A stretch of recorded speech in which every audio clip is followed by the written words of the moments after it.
This video will not go into the life of Alan Turing, but if you're unfamiliar with it, I highly recommend you go and research it yourself.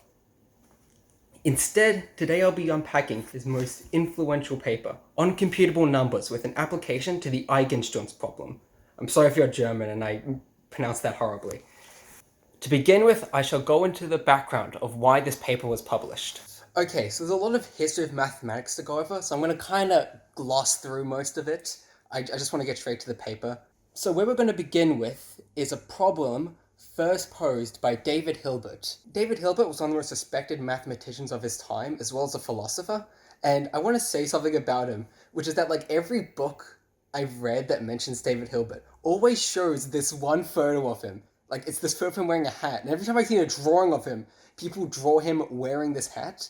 But like, as far as I can find, this is the only time he's been photographed wearing that hat. So I think like, so like just imagine that. Imagine like, you're like, it's sunny outside, I should wear a hat today. And then that hat becomes tied to your legacy for the rest of time. That is so funny to me. Anyway, I'm sorry. So he posed this very philosophical mathematical question, the Entscheidungsproblem. It was the question, say we take some statement. Let me give you an example of a mathematical statement. 1 plus 1 equals 3. We know that this mathematical statement is wrong. And we can also prove that this mathematical statement is wrong. But here's another question. For any mathematical statement, can we prove that it's right or wrong? Could there exist some logical statement that is neither true nor false? Or could there exist some logical statement that is true but unprovable? This question was first posed in 1928, and it wouldn't be until sorry, I had to go check my book. It wouldn't be until 1936 that Alan Turing gave his answer.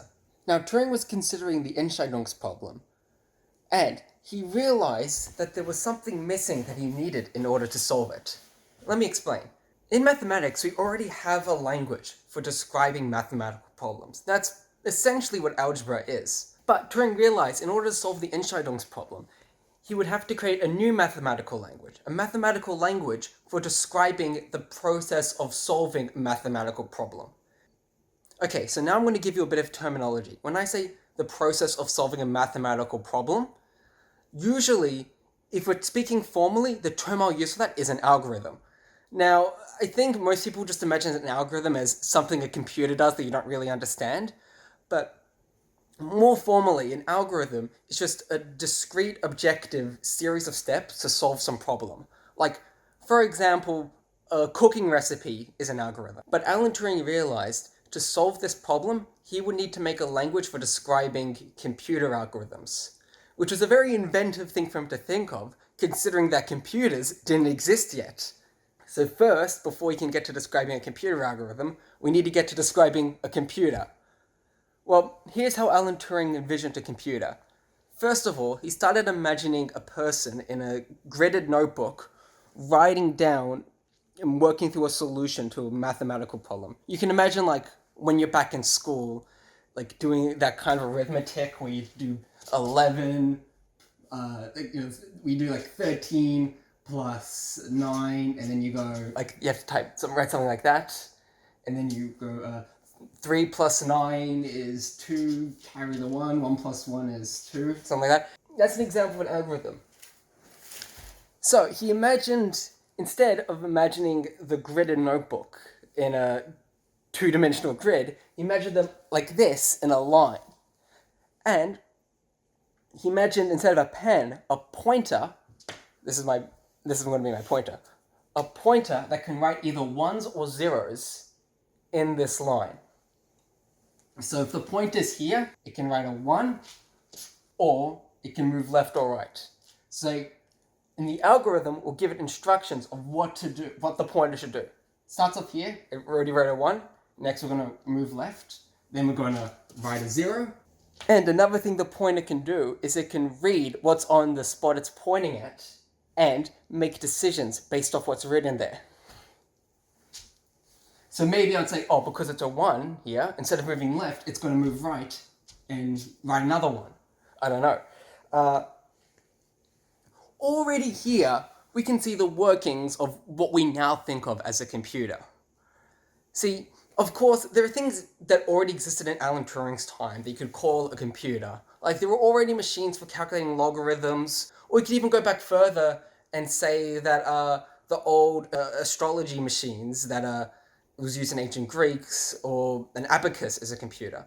But this is something that seems much more like the kinds of computers you have at home. Something with memory, something that can make decisions, and more importantly, something that's general purpose and programmable. Now, before I continue, I want to give you one more rule that Alan Turing set for these computing machines. He did say that they're going to be using instruction sets, which I will be showing you soon, but one requirement is that the instruction sets have to be finite. You cannot have an infinite amount of instructions. He said the reason for this is that if you can make an infinite amount of instructions, you can kind of just break the entire point of programming that way, because then you could, I don't know, say calculate pi by then just telling it type 3, type 1, type 4, so on, so on, so on. He thought that what the computer should do should be analogous to like what a human does when they calculate something. And he felt that having an infinitely complex instruction set would devoid that purpose. Okay, so this is how you program a Turing machine. You program it using tables like this. This table has 3 columns. The first column is the config, which is kind of the ID that we give to each line of code. The second table is the operation, which is what we perform on that config. And the third column says what the next config will be after that operation is completed. So let's look at this one. First we have A, and the operation for A is print 0 and move right. You can see I've written in sort of this kind of code, P0, print 0, move right. I feel like that should be self-explanatory enough. So we start here on the first square, and the operation is print 0, move right. What's the second? And it says next operation is B, and for B, it's print 1, move right. Drop the marker. Print 1, move right. And what's the next operation? A says print 0, move right. 0, we move right. B says print 1, move right. 1, move right. A says print 0, move right. And there we go, reach the end. Now, this is only the end because I had to stop drawing squares at some point. I only have so much ink. But in an actual Turing machine, of how Turing described them, they would actually have infinite memory. So Turing actually imagined his machines as having infinite memory. And I want you to draw your attention to how this, if I did make it how he described with infinite memory, then I would be writing zeros and ones for the rest of time. This is what we call a non-halting machine, and that is one important detail that will come up later, that this machine doesn't halt. Now I'm going to cut the footage, and I'm going to add one more column to this table. Okay, so now I've drawn an extra column, and the first thing you'll notice is that I actually messed up and had to scribble over what I did, but ignore that. The first thing you should notice is that it says symbol right here. See, this is what I was talking about earlier when I said the pointer could read what it's pointing towards. I think the best way to explain what this will do is just by working through it. So let me show you. As before, the pointer starts right here, and the first configuration is A. And look, it says, you see here the symbol is blank. So for the symbol blank, the operation is print 0. Okay, let's go back to A. Now it goes back to A. Look, what is the symbol? The symbol is 0.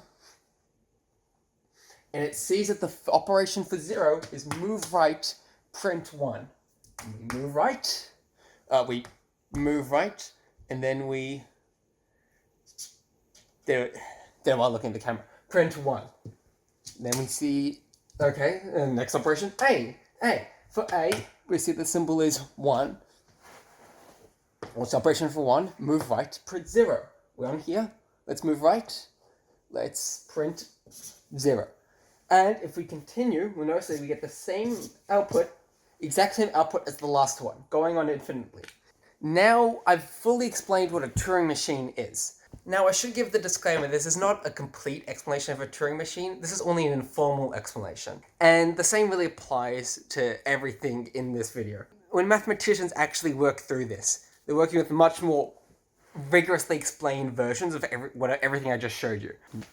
And I hope you get the idea by now that a Turing machine is mainly just a tool for mathematicians to understand algorithms. There's a kind of a bit of a misconception that goes around. Turing machines is what people used to call computers. That is not true. A Turing machine is not the same thing as a computer. A Turing machine is its own. It's essentially the pure, like on paper, in this case, literally on paper, mathematical representation of what a computer generally does. This is a pretty common misconception. Actually, even the Intimidation game, the movie, which I did not like, about Alan Turing, gets this detail wrong. So, that's my petty correction. But anyway, now we explain what a Turing machine is, I'm going to get into some more complicated programs running on this thing. So I was about to draw out this really long program, but I realized it's not really... I didn't think it would be much helpful for me to do that. I can just edit it in on screen, so yeah, look at that. So here's what this program does. Unlike the programs before it, it does something interesting. It's designed to take in a tape that already has things written on it. This is, from this point onwards, how we're going to handle giving an input. In fact, if I say, oh, we're inputting whatever, just fill that in your head as we're going to start the program with whatever already written on the tape. So, let me give this example. This is a string of ones and zeros, which is not a palindrome, meaning that it's not the same forwards and backwards. If I run the program on this string of ones and zeros, it will erase the entire thing, and then it will write 0. But if instead I run the same program on a new pattern of ones and zeros that is a palindrome, that is the same forwards and backwards, it gives us a 1. Now we're kind of getting somewhere that, looks like an actual computer operation. We're taking in an input, we're taking data as an input and performing some calculation on that data. This is, for the most part, how we think of Turing machines past this point. We think of Turing machines as these sort of, again, machines that can take in some data as an input and give us some new data as an output. So yeah, and another thing I want to draw your attention to is how this machine, unlike the previous ones, does not get stuck in an infinite loop. This machine can halt. This halting will be important soon.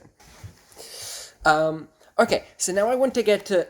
I have a copy. I want to get to chapter 7 of the paper, which discusses the universal machine. The universal machine is basically a modern computer. Unlike the Turing machines we saw previously, it's not just programmable, it's reprogrammable. Okay, so how can you make a machine like this? Well, it's fairly interesting how he does it. He demonstrates that... I'm just going to show you the page. He demonstrates that... here, he demonstrates that you can take in an instruction table written here, and you can convert that instruction table into a number. And once you have it into a number, you can convert that number into binary. And then once you've converted that number into binary, you can make a tape with that number written onto it. And then he, this is probably the most, oh god, part of the paper that he wrote. He's like, because he just introduced, like what a Turing machine is and how to program it. And then he just shows me this hunk of chunk of code. This chunk of code, which I cannot even get into beginning how to describe it to you, just takes in a tape with one of these description numbers, with one of these numbers describing an instruction set, and it will run that instruction set. This is a tape. In other words, this Turing machine can take in code that's written in binary, and it can run it. It's a computer! Little footnote.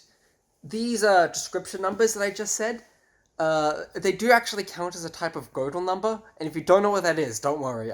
That's the last time I'll mention it. By the way, right now, if you go to Google and you type "who invented the computer," it'll tell you that Charles Babbage invented the computer, and I am going to die on this hill. It was Alan Turing, not Charles Babbage. Charles Babbage did not invent anything. He drew a design for a computer, which doesn't count. You need to actually build a computer before you can say you invented it. Alan Turing, he didn't just design a computer, he built the goddamn thing. Yes, I know I'm being petty, and I know it was just a minute ago being petty about the definition of Turing machine, but let me have this.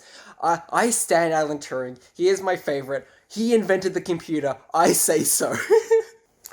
And also, as he's describing the universal machine, he mentions something called an abbreviated table. The point of an abbreviated table is that you take multiple operations that you would frequently use together, and you shorten them all into a single operation. This is, again, as far as I'm aware, one of the first times that something called abstraction is at least alluded to, possibly maybe one of the first introductions of abstraction. Abstraction is a very important concept in computer science, which basically says that if you have some series of operations that you frequently perform together, you should abstract them into one simple operation, and someone should be able to use that one simple operation without needing to understand all the individual steps that goes behind it. This is so someone who's designing the landing page for their store's website doesn't need to know the details of doing algebra and binary. I think you can see why this was considered such an important concept in computer science. Because if today we were still programming by shifting around ones and zeros, like bits and bits here, we would get nothing done. Which, again, it's very interesting seeing that introduced for the first time, and then you can imagine my shock when, right after he introduces, he says, "This is not unnecessary, and I just use this to make my discussion brief," which is hilarious. He does actually mention this topic again in a lecture he gave years later, and it seems like in that time between he realized how important he was, because he gives a lot of attention to it. But it's funny how he would just invent one of the most important concepts in computer science and then completely and then sort of just disregard it. Okay, so now we have all the elements we need to answer David Hilbert's problem. And I'm just going to, from this point onwards, refer to it by its English name. I'm going to stop calling it that and just call it the decision problem. And with that, we get to the most famous part of the paper, the halting problem. So let's go back to the decision problem. It asked, for every statement, can it be proven true or false? Okay, so Alan Turing in this paper gave two answers to the problem. I'm going to go over both of them. Now, when I go over Turing machines in this first answer, I'm going to abstract them into being boxes that just take inputs and outputs. Now, let's imagine hypothetically that we have a box called, let's not call them boxes, let's draw them. So we have a box called halt. Halt, as an input, will take in the description number, take in the ones and zeros for some Turing machine. And as an output, it will output either output 1 or output 0. If it outputs 1, that means that machine will halt. And if it outputs 0, that machine won't halt. Now, if you don't remember, halt means it will loop or it won't loop. And again, so if I get some machine that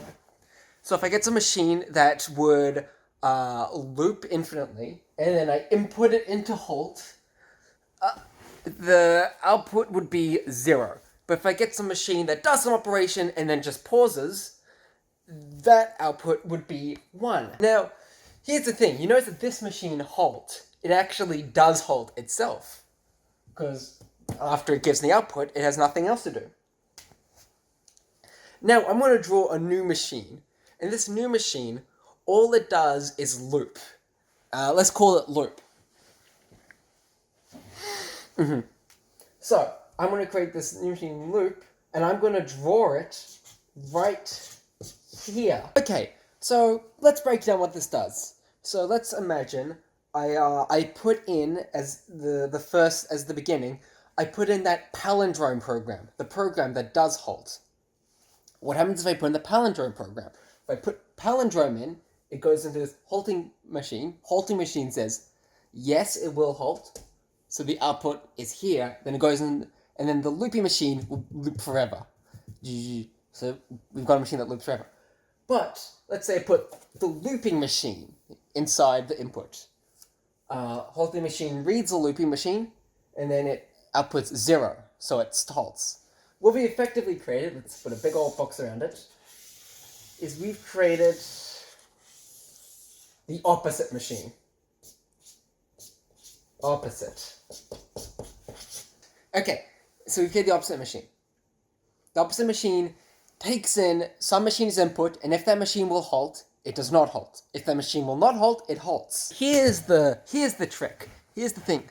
What if we get this opposite machine, and we put itself inside of itself? What happens if we put the opposite machine in the opposite machine? Well, will it halt? No, the opposite machine can't halt because if it can't halt because it does the opposite of that. Will it loop? No, it can't loop because if it loops, then it has to halt. But then it has to halt. So if it has to halt, it has to loop.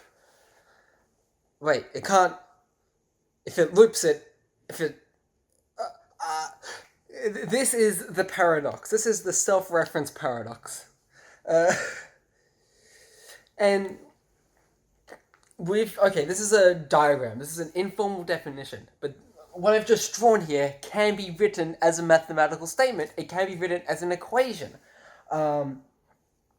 More importantly, it can be written as an equation that has no answer.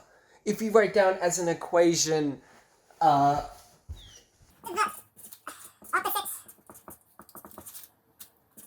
opposite machine will halt if given itself. Okay, that's what I've written down in my messy handwriting.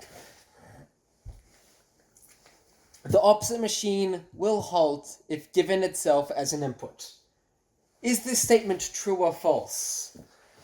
Well, we could say, well, no, it's neither. It's a paradox. If it's essentially the same thing as saying this statement is false. David Hilbert believed that the answer to his decision problem was yes. But as we can see with this, the answer is actually no. See, David Hilbert's motivation for the decision problem was very much philosophical. He really believed that math was such a powerful, amazing tool that it could solve any question that we have. But it does seem to be a wall to math, or even like a hole in it, that there does exist some certain questions that we can just not answer. And in some way, even I have to admit this is, a bit of a disappointing result. But as you can see, in the process of getting here, we've come a long way. We've essentially had to build a computer to get to the answer to this problem, which is definitely worth something. Now, I could certainly end here, but I would like to show that there's actually a second way that we can disprove the decision problem. Now, here's Alan Turing's second proof. And this one's not as well known, but still very interesting. This proof shows that there exists some mathematical statement which is true, but unprovable. Now, this proof uses a method which is one of the more famously strange techniques in mathematics.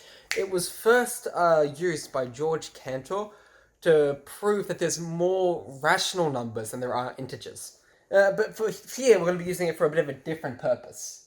Now, I have here every possible Turing machine, and I've labeled them M1, M2, down to M5, but that's just where my list cuts off.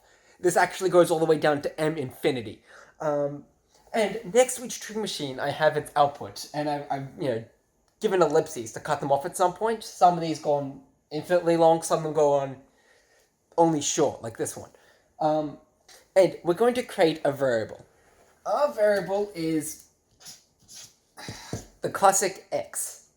Now, here's how we write x. we get the first digit from the first output. The first digit from the first output is 0. And we're going to make the first digit of x. Because this one is 0, we're going to make x the opposite of that. So x will be 1. Now, we get the second digit from the second output. This one is 1. We take the opposite of that, and we add 0 to it. We add the opposite of that to x. We take the third digit from the third output, 1, again. We're going to add the opposite of that to x. 0. And for the fourth output, it's a bit more strange because it only ends up for 3. This one, because there's not a fourth digit, we're just going to write 0. And then for the fifth one, we take, you've guessed it, the fifth digit of the fifth output. 1, 2, 3, 4, 5. Okay. Maybe if I play this through a little bit more, I wouldn't make them all zeros, but okay, we're just going to go through with that. Alright, so if we were to continue this infinitely, and I was going to write, dot, dot, dot, to imagine this goes on infinitely. Okay, so here, this is the point where you ask, can a Turing machine calculate this value, x? And at first you might think, sure, why can't it? Well, we have the list of all Turing machines here, and there's a bit of a problem, which is that if Turing machines could output x, one of these outputs would have to be x. And, well, it can't be the first output, because the first digit is different from the first digit of the first output. It can't be the second output, because the second digit is different from the second digit of the second output. And it can't be the third one, because the third digit is different from the third digit of the third output. It can't be the same as any of these. It's impossible for it to be. Therefore, this is a number which is incalculable. Now, let's make this even stranger. Let's imagine that using magic, or like, I don't know, maybe God gave it to you. You get a note that says, it says this. It says, using this method, x equals, and then whatever the value of x is. You now have a statement which is true, but unprovable. That is strange. That is, that's definitely strange if you're a philosopher to think about, and I'll let you gnaw on the implications of that. Okay, so that concludes what I have to say about this paper. I hope you can see why it is considered so important in the history of computing. So much of what computer programmers and computer scientists take as ubiquitous with the field have their origins, or at least were fleshed out here. Now, there's an interesting aspect that he kind of just skips over. Alan Turing never actually proves one important thing. He never proves that any calculation that can be performed by a human could also be performed by a computer. See, there's a funny story behind that. Alan Turing did publish this paper, but he was not the first to the finishing line when it came to the decision problem. Actually, 2 months before he published this paper, Alonzo Church used his own technique called lambda calculus to prove the same thing. Alan Turing was understandably really infuriated by this at first, but he did quickly get over it. And Alan Turing later worked with Alonzo Church to create the Church-Turing thesis. The Church-Turing thesis uses both Turing machines and this other method, lambda calculus, to not prove, but show with substantial evidence that any calculation that could be performed by a human could also be rewritten and performed by a Turing machine. And it's actually pretty interesting how the Church-Turing thesis has never been proved. So it is theoretically possible that there exists some operation that can be performed, but it cannot be performed by a Turing machine. And even though that's interesting to think about, computing has been one of the biggest areas of research in the past 100 years, and we have never found a mathematical operation like that. So the Church-Turing thesis is probably correct. Okay, so I'd like to say goodbye and thank you for watching and all that, for going through my low-tech explanation of this paper, which I hope I showed I really like. Now, even though what I showed you just now is only a informal explanation of all these points, It is, if you are, serious about programming, computer science, or mathematics, it's definitely really good to learn the rigorous, formal definitions of everything I just said. And, just to end this off and to cite my sources, I'm going to give some places for that.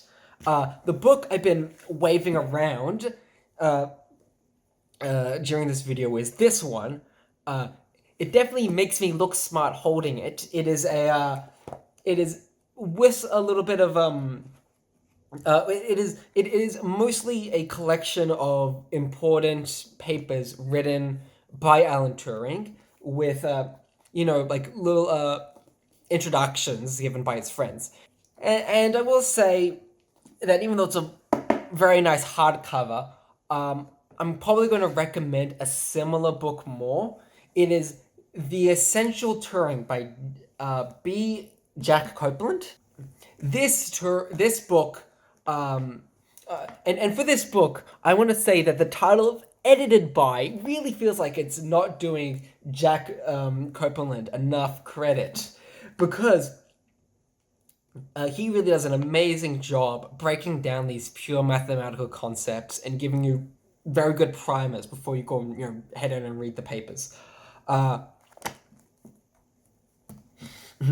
Now, and this also includes some other famous work by Turing, like what he did, with the Enigma machine. It goes into far more detail than I've seen ever before about the history of how they cracked the Enigma machine, and it also has a lot of interesting stuff about AI and programming. And also, if you just need a place to start, this is a good textbook, Introduction to Computation. And this does not go into a great amount of detail about Turing machines, but it definitely does include some good stuff about them in here. That is all. Thank you. Bye. Charles Babbage is designed for a computer. Like, what's even the point? Because it didn't have any influence on later computing. Alan Turing's terms and the things he set out, they are still used today, every day, in modern computer science, but nothing